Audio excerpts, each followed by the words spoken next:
Olá! Hoje a nossa análise mergulha em um sinal fundamental do mercado financeiro, um indicador que pode mostrar o momento exato de vender um fundo imobiliário aqui no Brasil.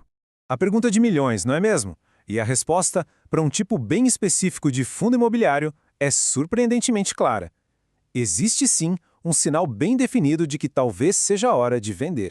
E o sinal é este. Ele aparece quando o mercado, por alguma euforia ou otimismo, aceita pagar por um ativo mais do que o seu valor patrimonial. Agora, o ponto-chave é entender por que raios isso acontece e, claro, como essa informação pode ser usada. Vamos desvendar isso passo a passo.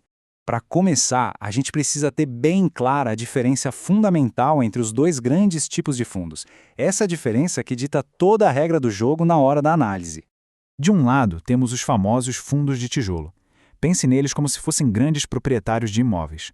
A renda principal vem de onde? Do aluguel dos galpões, dos shoppings, dos escritórios que eles possuem. Simples assim. Do outro lado, os fundos de papel. Aqui, a lógica é outra. Eles não são donos dos prédios. Eles são donos das dívidas, dos financiamentos imobiliários. Agem, na prática, mais como um banco, sabe? O lucro deles vem dos juros pagos sobre esses papéis que eles carregam na carteira. E essa diferença impacta diretamente em como o dinheiro chega na mão de quem investe.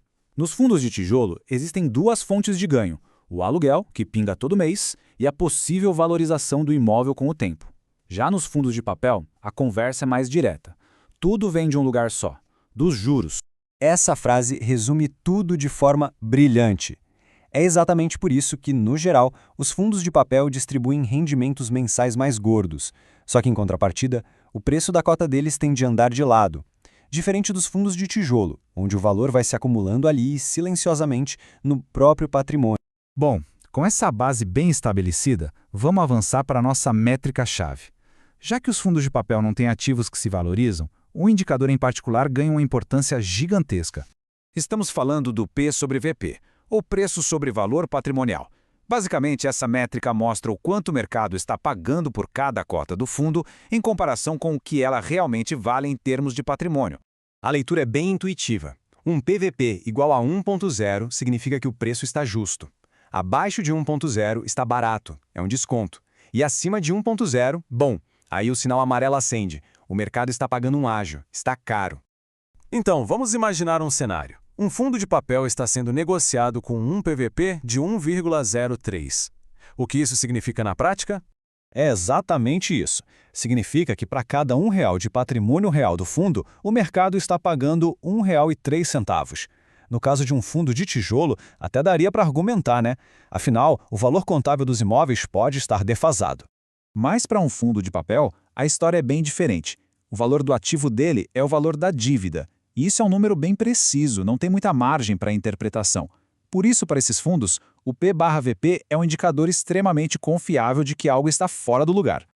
Ok, então por que um P/VP acima de 1.0 é um sinal de venda tão forte?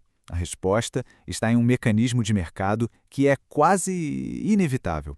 Quando isso acontece, o próprio gestor do fundo enxerga ali uma oportunidade de ouro, uma chance de levantar mais dinheiro para o fundo vendendo novas cotas por um preço maior do que elas realmente valem. E é claro que ele vai agir. O que se desenrola é um processo chamado de arbitragem. Vamos lá, o preço sobe, o P sobre VP passa de 1.0.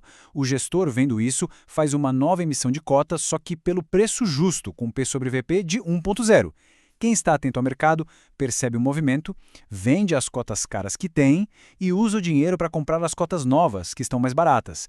Essa pressão de venda, claro, joga o preço de mercado para baixo, corrigindo a distorção. É uma força do mercado quase impossível de frear, e quem não age a tempo arrisca ver os lucros simplesmente evaporarem. Certo. Vamos então amarrar todas as pontas. Qual é a grande lição que fica de toda essa análise? A estratégia se torna muito clara. Primeiro, entender que FIIs de papel e de tijolo são animais diferentes. Para os de papel, o PVPP é o termômetro mais preciso que existe. E quando a febre passa de 1.0, é um sinal claríssimo de que o fundo está caro e que o próprio mercado vai tratar de corrigir isso. Essa é a janela de oportunidade para vender e colocar o lucro no bolso.